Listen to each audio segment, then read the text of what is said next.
and welcome to Trouble the World. If it's your first time, I'm Simon, this is Casper. So if you tuned in today to see snow blowing, tractors, really dangerous stuff, not on this video. This is just about me and this fluffy bear building and improving on our kitchen. This is, every man that works on his own place knows this. This is where you largely finish an area and then you introduce rules. My rules are no work clothes. Right, everything that I wear downstairs and outside stays downstairs. Definitely no boots because my floors are varnished. And then you have to do something that makes you break every single rule all at the same time. And it's always as Christmas is approaching or over Christmas. Must drive my Sarah absolutely nuts because this is the time that I have free.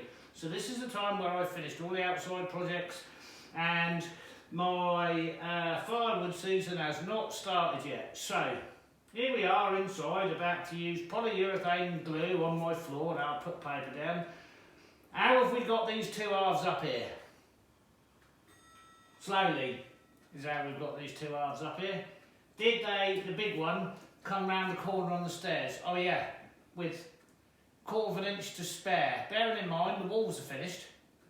Anyway, and I've had all the corners all protected. I've unprotected it now. Now I'm going to proceed to glue these two halves together. So everything's been sanded downstairs to 240 grit to a fine finish. I put the bevels on the corner and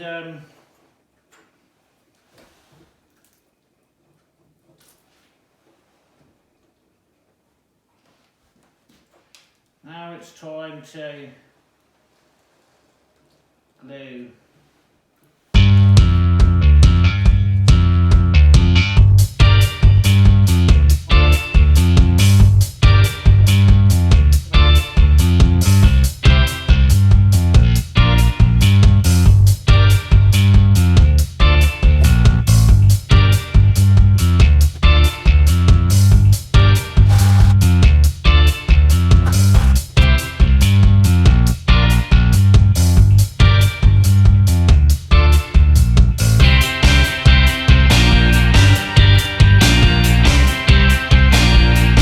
Stuck. So that is replacing that. This was the first one I made out of some shit, same as the worktops on there. We're replacing all of those, and then the new one will be going down this side for something very interesting we're going to create there. Right. So this top is sanded down to 600 grit. I can't even feel my hands anymore. Right, for those of you know my hands must be pretty damaged already from years of sanding. Anyway, so this top's, it's got about 7 hours into finishing it. And then what we're going to do is we're going to apply the most expensive wax oil in the world on top with a bit of pigment in it to give it a colour, very thinly, which is our first coat. So I have vacuumed this. I'm just trying to get the last of the residual dust off without putting anything else on it.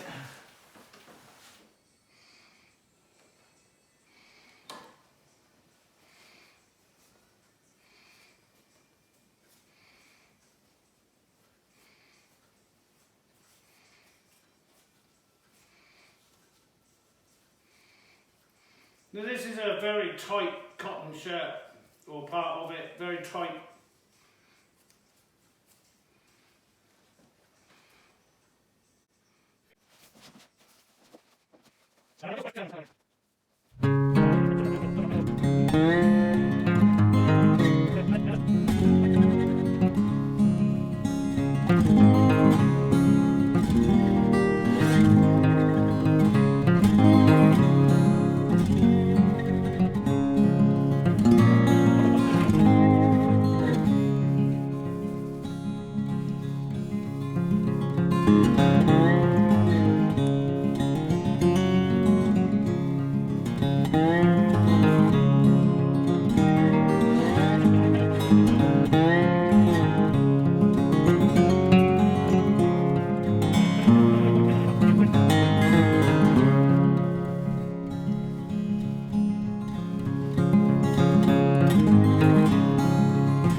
So I haven't any more colour in that.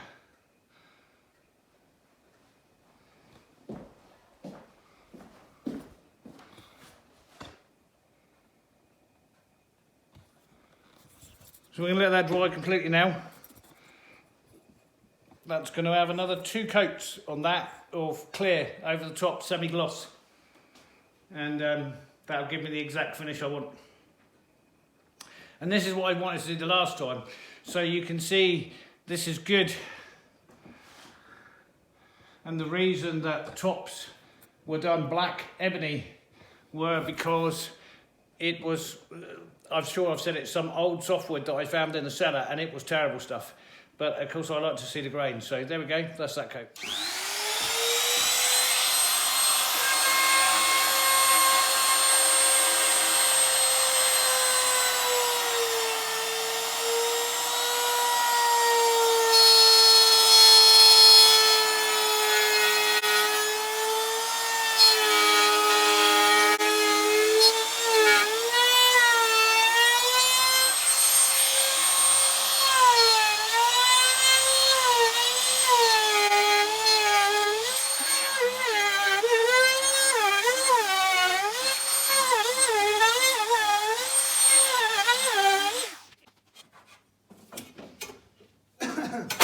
So what I'm doing there is I'm putting in the groove to match the cupboards, the other cupboards in the kitchen.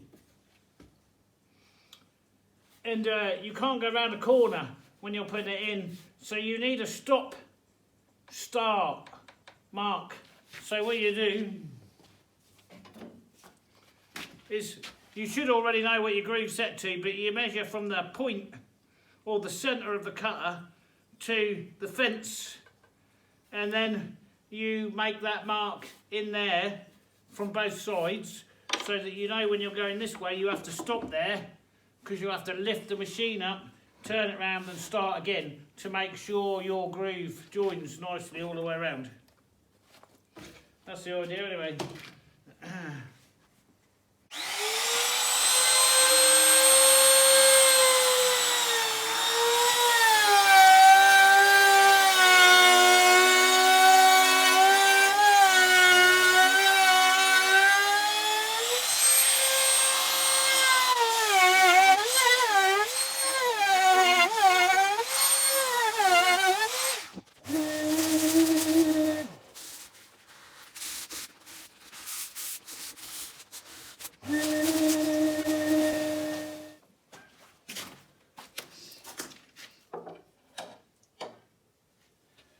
I can't tell you what a labour of love these have been. So I've lost count of hours.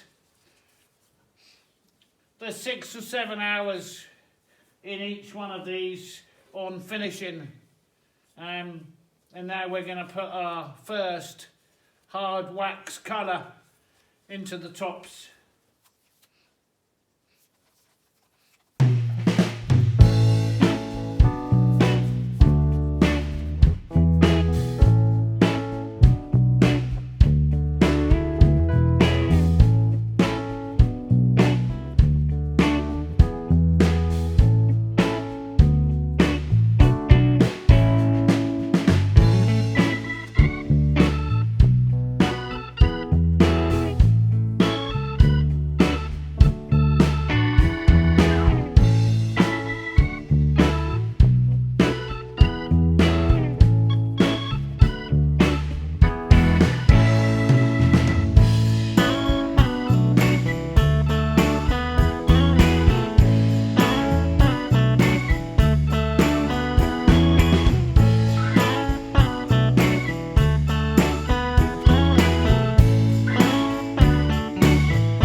There, looking good.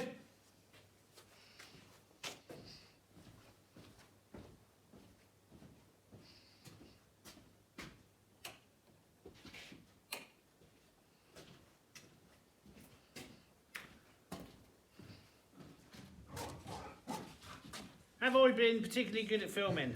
No, not really, because it's repetitive. You know, you've seen me do one door, you've seen me do a load. But now I want to do the end as you walk through the door, and I want to do it in something different, and the only thing I've got is this oak.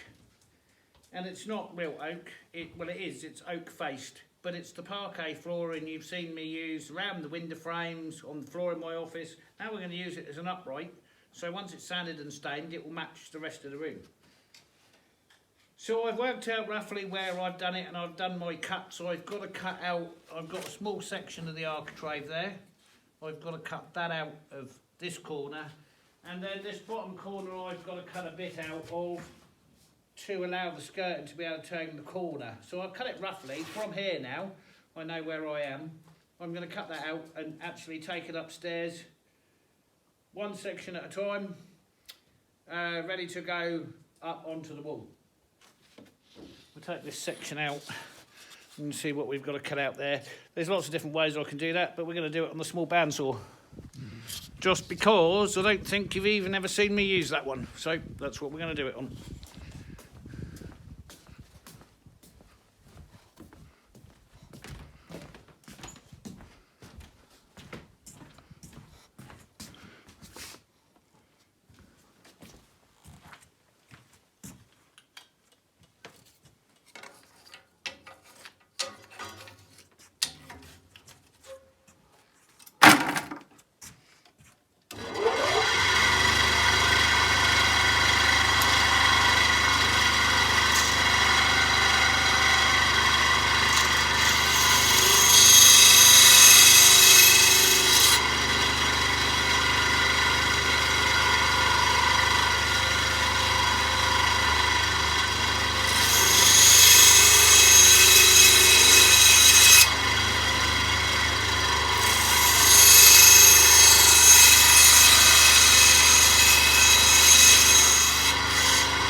Have I not filmed for a while because I've been making that? Yes.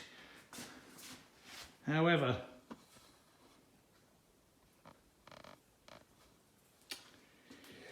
that's not the only reason this has all taken so long. There's been several days where I've not been able to do anything on this because once it snows I have to go ploughing. Right, so this is the basic cabinetry done. And the doors are on there but not adjusted, and they're all done except their final coat of paint. But before I start adjusting doors and doing the final coats of paint, I've got to get this widgeted end on here to stiffen everything up. Because unfortunately I've had no choice but to make the base units out of MDF. Anyway, that's where we are, so now we're going to get this end on here.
Alrighty then.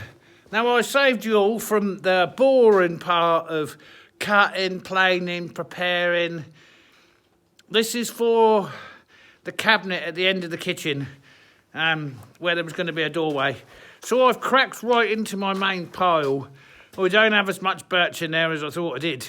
There's a lot of softwood in there because in my mind I was doing all the framing for the kitchen out of softwood. However, something else has turned up which is going to prevent me from having to do that, which is really good because it was just going to take weeks and more materials and.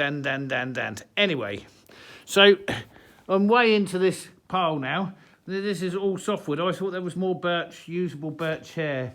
I've got my splashbacks there and I've got my worktops turned over. So what am I doing here? Well, they're shelves. They've all got to be laminated together. They're the sides. They've got to be laminated together. And that's the back. So in some circumstances, with cabinets, you could make the back out of sheet material. Well, I don't have any of that. You could make the sides that aren't seen out of sheet material. Well, I don't really have any of that either. So we're making the whole cabinet 100% out of birch. And we're going to laminate it all together because that's what I've got. Slower process, much more difficult, especially if you want to make a nice job out of it. The birch that I cut into inch slabs over there, that's reasonably flat and stable. So that's a few years dried there now. And it's not bad. I just don't have enough in this pile to be able to construct everything I need. Also, for those of you who've been around for a long time, you'll remember a couple of years ago, I had that multi-head planer here where I machined up in my racks skirting, architraving, moulding, trimming. Well, I don't have... Oh, there's more birch up there. Aha! Oh, that's drawer fronts. Right, okay. I'll get that down as well then. Anyway, I don't have as much of that as I thought I did, or I've used a lot more than I thought, or my project is expanding. Very possibly. So yesterday and today's all been about just cutting and planing and getting these. So now I'm going to start putting all the biscuit grooves in, and I'm going to put them together with biscuits, not dowels, and get this lot glued up and laminated together so I can build a cabinet out of it. And we play ball in the factory while I'm working, as some of you will know, because it's just too, you know, it's not happening outside today. We're into serious minus temperatures on the other side of this door. But yesterday, I let his face grown a bit much. Casper, I've let his face grown a bit much. And every time I tried to get the ball out of his mouth, I was catching his beardy beard. And anyway, I cut his face last night. So cute. So cute. There he is. Hello. Where's the ball? Look at his cute little face. Oh. Anyway, it was becoming dangerous because he wanted to release the ball and I couldn't grab the ball and we got the machines operating, so I cut it all off. Right, laminating.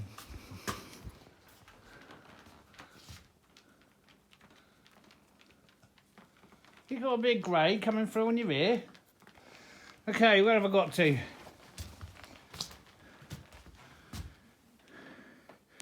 Those two pieces there, the back.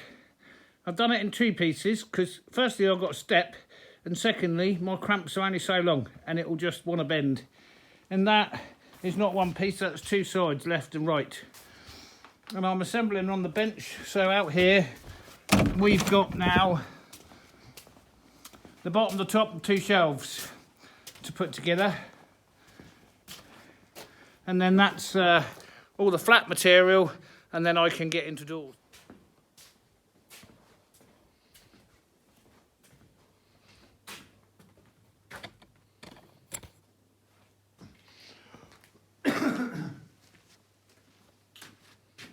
So all those bits of wood we stuck together yesterday, then I took them out of the cramps and put the basic cabinet frame together. And I'm struggling now for two reasons. Firstly, it's 20 odd degrees below freezing outside. So no matter whether you're Fahrenheit or centigrade, that's 20 degrees below freezing point, 32 and 0 respectively. And the idea of this is it's an end cabinet where there was going to be a doorway, and now I'm filling in. And this section here is going to be for the air fryer and the microwave. And my plan was then to have doors on the top to match all the other doors. Yesterday afternoon, my Sarah said she didn't want doors, which kind of changes the dynamics of it all, really. I'm not sure if I'd have built it like this if it weren't going to have doors. So I've managed to get it here. It's so heavy I can't lift it. I've had to bring it on a set of wheels. And I've got the tractor plugged in warming up because it's like tomorrow is one of the biggest events at the village hall, and I have to clear parking. So no matter what temperature it is outside, and it's warmer today, or it's less cold today than it was yesterday. And also I'm struggling in here because this room, it's just a few degrees above freezing. It never freezes because I've got underfloor heating and I've got the furnace going flat out, but my incoming water temperature is like 17 degrees at the minute, and therefore my circulating water temperature is about 3 degrees, and I'm about, according to the thermometer, 3 degrees above freezing point in the shop right at the moment.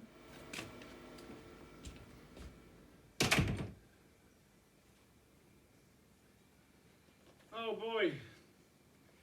Is it ever cold in there? It's only just above freezing, so I'm in a mess. We just got my stuff everywhere. I was going to say that 4-letter word then. And we're in this deep, deep freeze. So I'm having to make, this is a cooker cabinet. I'm getting ready to finish off and move the island because the new island that's upstairs is now in my way of doing the cabinets and the tables. And anyway, you get to that point where you can't move because of your own methodology and your lack of not being able to always renovate a house before you move in, if it's at all possible. Yeah, okay. It's not possible.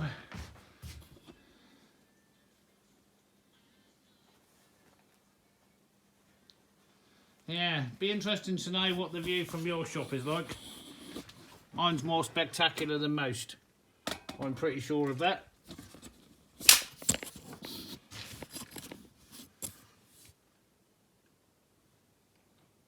Yeah, are we ever frozen in? So this is a bottom section of what was a full height cupboard. But it's the right width and it's got the right cutouts for the stove, which I want to fit into an area underneath the central island. Probably sounds a bit weird, but you'll see how much sense it makes. I haven't got tools where... Oh, is that as far as I can go? God. So I've got to use the air from the big compressor, which really didn't want to start up this morning.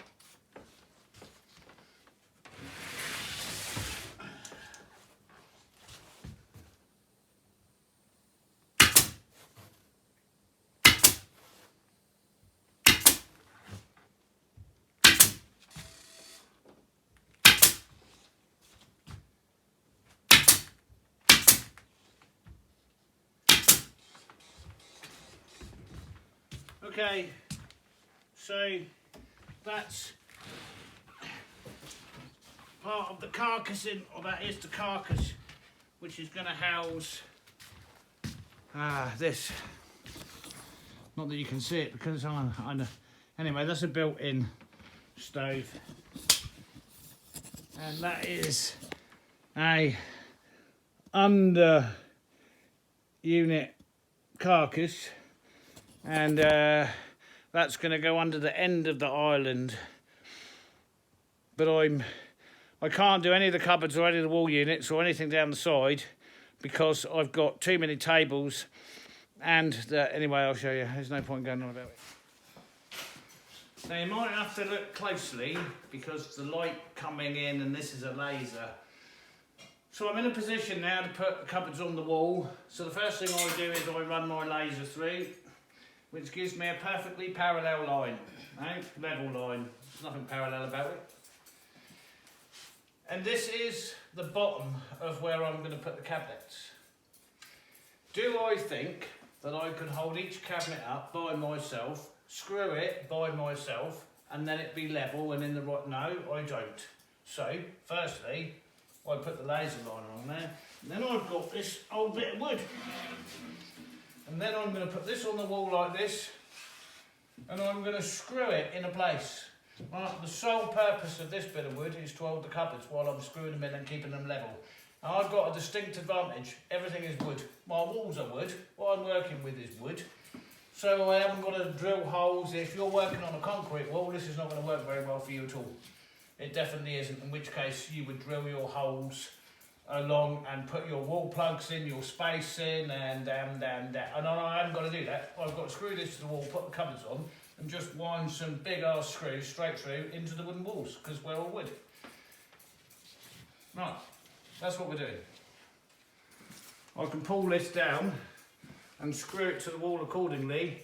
Once that laser line, there you go, flips over the top of the wood there, screw it to the wall.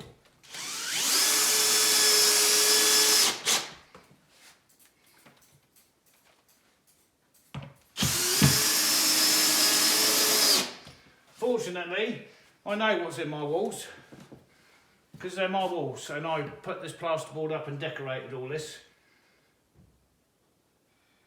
Can you drill into stuff in the walls? Yeah, I've drilled into electrics, I've drilled into water, and famously I once drilled into gas. Great fun. Amazing. Anyway, you don't want to keep repeating that when you get older. The excitement becomes too much. And that will help me tremendously. I can lift the cupboards onto there, then hold them back, climb the ladder, screw them to the wall. I'm actually talking to the ladder at that point because I thought you were. Anyway, you're not. So. Interesting view.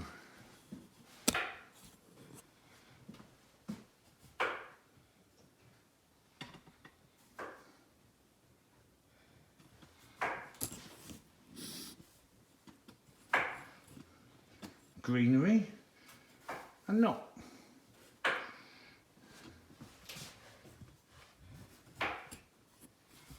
You can't see it, but the church is just through there. So their worktops that are going here are made from birch that come from the church over there.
how we do that. And if we needed further confirmation of how level we are, you can see the bottom of the laser is hitting exactly on the bottom of the cupboards all the way across. So we know we're 100% level from left to right. And it's a lot easier to put cupboards up before you put base units in. So in the last house I built, which was an old farmhouse which I renovated, was the first time I was in a position to lay out the entire kitchen and put all the wall units up before anything went in. No gas pipes, no stoves, no nothing. It's a lot easier than trying to do it with base units. And I know common sense tells you should put the base units and the worktop in first. No, put the work cupboards up first. As you can see, it's a lot easier to get to. Now we've got those up there, we're also going to go along and fit and adjust all the doors, because again, it's much easier than trying to work over the base units. Then when we've done that, then we'll go and get the base units and lay out the base units.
Alright, so now we're doing the same on the bottom. We've put our red line all the way across, which you can see better, and we've screwed our spacing batten to the wall. Now the reason we need this is because the worktops are made to the shape, size with the materials that I wanted, so I've made them wider than normal to give me more of a lip. That also means I can space the cupboards off of the wall, and that allows me to be able to run water power behind and gives me a much wider worktop by bringing it out from the wall. So standard worktop 600, well, you're going to want me to... Anyway, rather than convert from imperial to a metric, it's not your standard worktop. I made it. So then what happens is this batten on the wall here, this is the underside of the worktop, so the cabinets all get screwed to that and the legs put on so that we're level all the way through, because that is level. So now we just got to extend the level forwards. I've got the legs down there.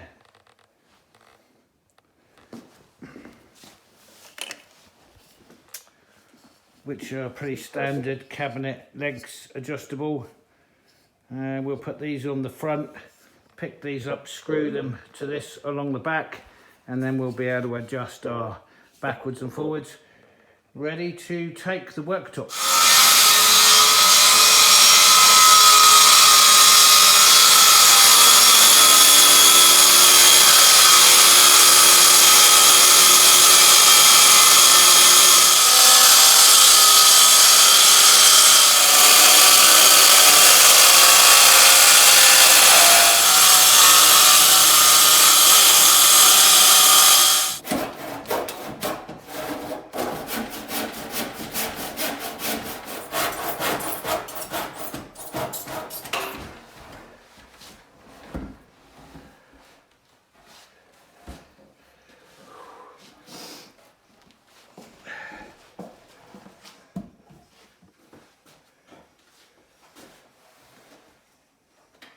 So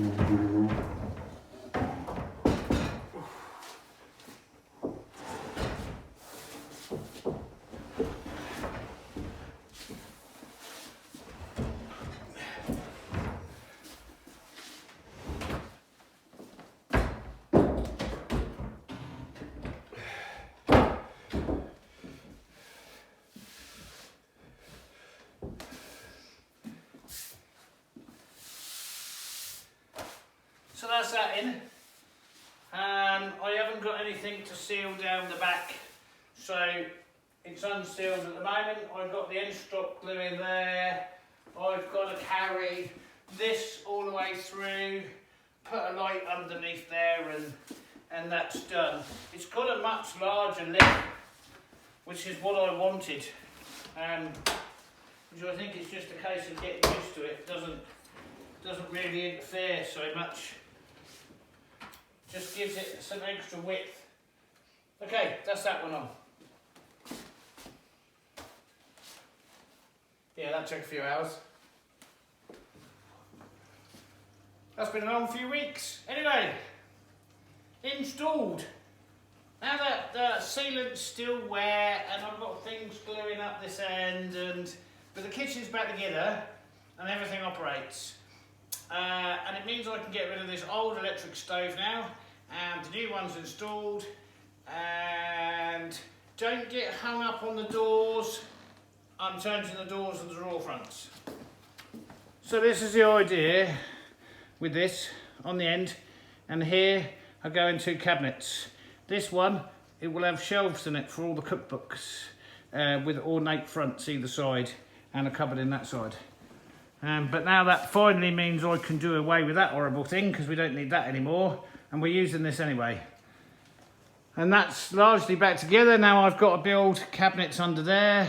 I've built the shelves above, and this side is finished. So, next on this, before I take all the doors off, under-counter lighting and the backsplash. So the backsplash is going to be the same as the tops. I'm changing all the doors and making all the doors like this, and then I'm doing something big and ornate up here.